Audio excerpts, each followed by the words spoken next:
Hello from Kingfisher, Oklahoma. Thanks for joining us. We are in Psalms. We are going through two, maybe three at a time and looking at what the Psalms bring us. It is poetry, it is music, it is emotion. It's great. So let's jump right in. Psalm 19. The heavens declare the glory of God, and the firmament sheweth his handiwork. Day unto day uttereth speech, and night unto night sheweth knowledge.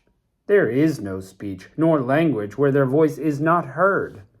Their line is gone out through all the earth, and their words to the end of the world. In them hath he set a tabernacle for the sun, which is as a bridegroom coming out of his chamber, and rejoiceth as a strong man to run a race. His going forth is from the end of the heaven, and his circuit unto the ends of it, and there is nothing hid from the heat thereof.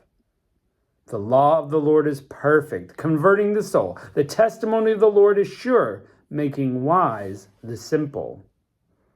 The statutes of the Lord are right, rejoicing the heart. The commandment of the Lord is pure, enlightening the eyes. The fear of the Lord is clean, enduring forever. The judgments of the Lord are true and righteous altogether. More to be desired are they than gold, yea, much than fine gold, sweeter also than honey and the honeycomb. Moreover, by them is a servant warned, and keeping of them there is great reward. Who can understand his errors? Cleanse thou me from secret faults. Keep thy servant back also from presumptuous sins. Let them not have dominion over me. Then I shall be upright, and I shall be innocent from great transgression. Let the words of my mouth and the meditation of my heart be acceptable in your sight, O Lord, my strength and my Redeemer.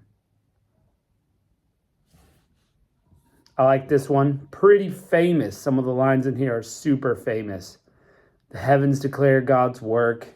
Just his creation alone is speaking of him. And we actually get that in the New Testament from the beginning of time. Man is without excuse because of creation. It is speaking that there is a God. And so each person on earth throughout all history is responsible for interacting with that God. They may not have all the particular knowledge of Scripture, but there is no language where the voice of creation is not heard. All creation is pointing to a God. Some people are doing this, la la la la la, can't hear you, because they don't want to deal with God. But they all hear it, just by creation. Isn't that interesting? And then, of course, we get that beautiful picture of the sun making its circuit and its heat.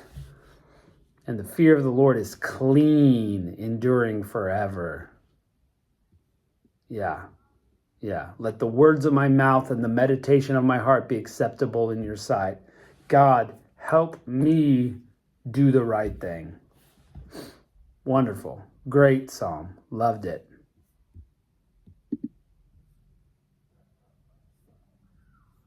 Psalm 20.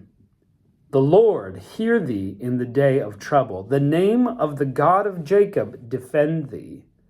Send thee help from the sanctuary, and strengthen thee out of Zion. Remember all thy offerings, and accept thy burnt sacrifice. Grant thee according to thine own heart to fulfill all thy counsel. We will rejoice in thy salvation. In the name of our God we will set up our banners. The Lord fulfill all thy petitions. Now I know that the Lord saveth his anointed. He will hear from his holy heaven with the saving strength of his right hand. Some trust in chariots and some in horses, but we will remember the name of the Lord our God. They are brought down and fallen, but we are risen and stand upright. Save, Lord. Let the King hear us when we call.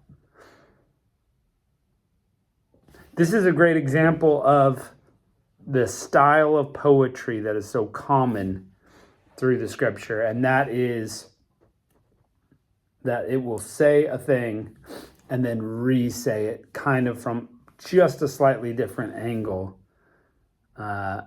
Remember thy offerings, accept thy burnt sacrifice. Now it's saying the same thing, but poetically it brings up two slightly different pictures to make a fuller picture of what God is doing. Rejoice in thy salvation. The name of our God, we will set up banners. That's rejoicing. That's excitement. It's a bigger, fuller picture. Yep. And again, as many times, God is defending the right. We're calling to God for help. We're celebrating God. It's very emotional.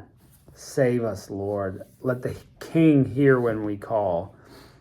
So we get that call for God to step in and save the day. That's great.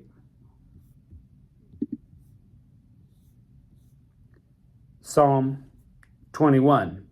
The king shall joy in thy strength, O Lord, and in thy salvation how greatly will he rejoice. Thou hast given him his heart's desire, and hast not withholden the request of his lips. For thou preventest him with the blessings of goodness. Thou settest a crown of pure gold on his head.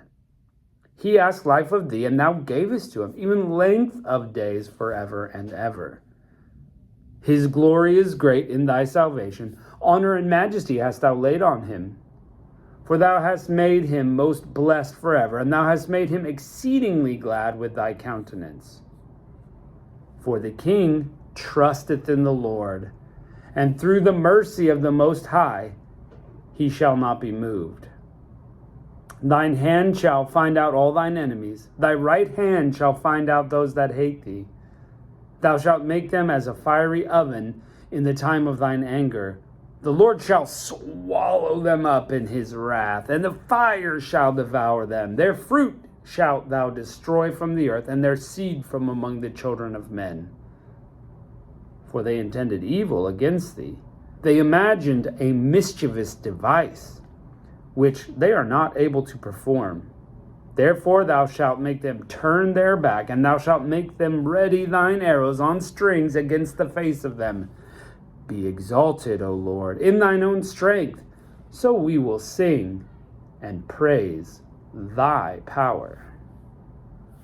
Again, another battle of a psalm, and I just think that's great.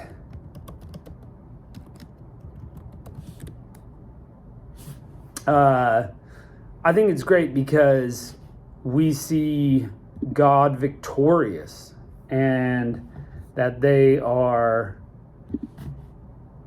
calling out to him. And that's what we need to do. In each and every circumstance, we need to call out to God in our difficulties, in our good times, in our bad times.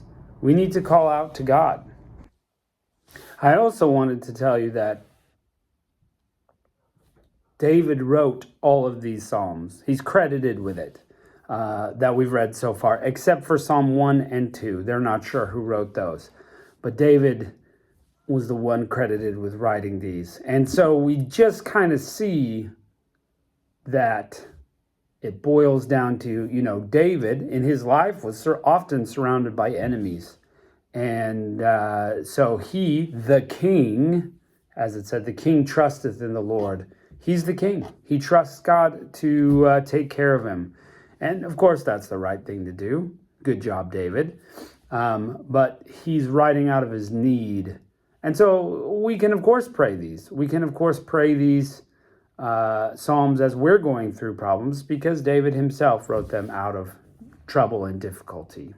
So, well, again, beautiful poetry meant to be sung, set to music, and wonderful word pictures coming to the mind when we read through these. So, thanks for joining us, and join us next time. We'll catch you then.